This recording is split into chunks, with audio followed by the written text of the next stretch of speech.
touched upon in one of our previous videos, data sources have never been as dynamic and diverse as they are today. In this video, we will look at some common sources such as relational databases, flat files and XML datasets, APIs and web services, web scraping, data streams and feeds. Typically, organizations have internal applications to support them in managing their day-to-day business activities, customer transactions, human resource activities, and their workflows. These systems use relational databases, such as SQL Server, Oracle, MySQL, and IBM DB2 to store data in a structured way. Data stored in databases and data warehouses can be used as a source for analysis. For example, data from a retail transaction system can be used to analyze sales in different regions, and data from a customer relationship management system can be used for making sales projections. External to the organization, there are other publicly and privately available datasets. For example, government organizations releasing demographic and economic datasets on an ongoing basis. Then there are companies that sell specific data. For example, point-of-sale data, or financial data, or weather data, which businesses can use to define strategy, predict demand, and make decisions related to distribution or marketing promotions, among other things. Such datasets are typically made available as flat files, spreadsheet files, or XML documents. Flat files store data in plain text format, with one record or row per line, and each value separated by delimiters such as commas, semicolons, or tabs. Data in a flat file maps to a single table, unlike relational databases that contain multiple tables. One of the most common flat file formats is CSV, in which values are separated by commas. Spreadsheet files are a special type of flat files that also recognize data in a tabular format, rows and columns. But a spreadsheet can contain multiple worksheets, and each worksheet can map to a different table. Although data in spreadsheets is in plain text, the files can be stored in custom formats and include additional information such as formatting, formulas, etc. Microsoft Excel, which stores data in an XLS or XLSX format, is probably the most common spreadsheet. Others include Google Sheets, Apple Numbers, and LibreOffice. XML files contain data values that are identified or marked up using tags. While data in flat files is flat or maps to a single table, XML files can support more complex data structures, such as hierarchical.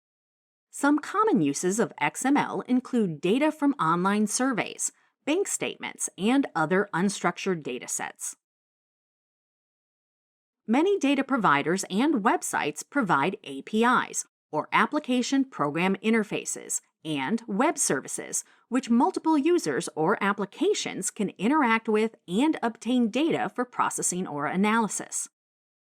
APIs and web services typically listen for incoming requests, which can be in the form of web requests from users or network requests from applications, and return data in plain text, XML, HTML, JSON, or media files.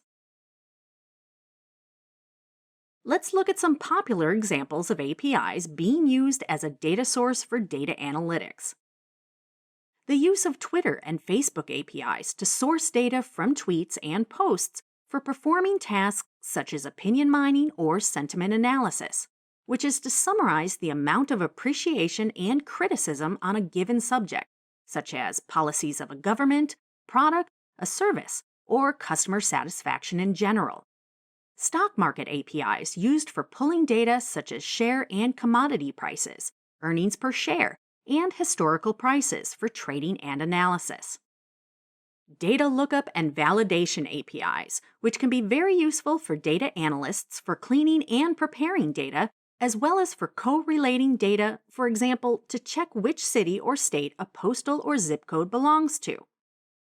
APIs are also used for pulling data from database sources, within and external to the organization. Web scraping is used to extract relevant data from unstructured sources. Also known as screen scraping, web harvesting, and web data extraction, web scraping makes it possible to download specific data from web pages based on defined parameters. Web scrapers can, among other things, extract text, contact information, images, videos, product items, and much more from a website.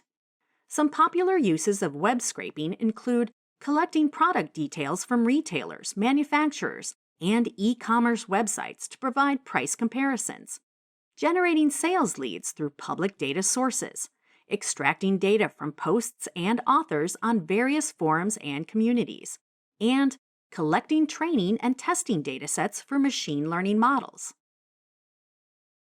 Some of the popular web scraping tools include Beautiful Soup, Scrapey, Pandas, and Selenium. Data streams are another widely used source for aggregating constant streams of data flowing from sources such as instruments, IoT devices and applications, GPS data from cars, computer programs, websites, and social media posts. This data is generally time-stamped and also geotagged for geographical identification.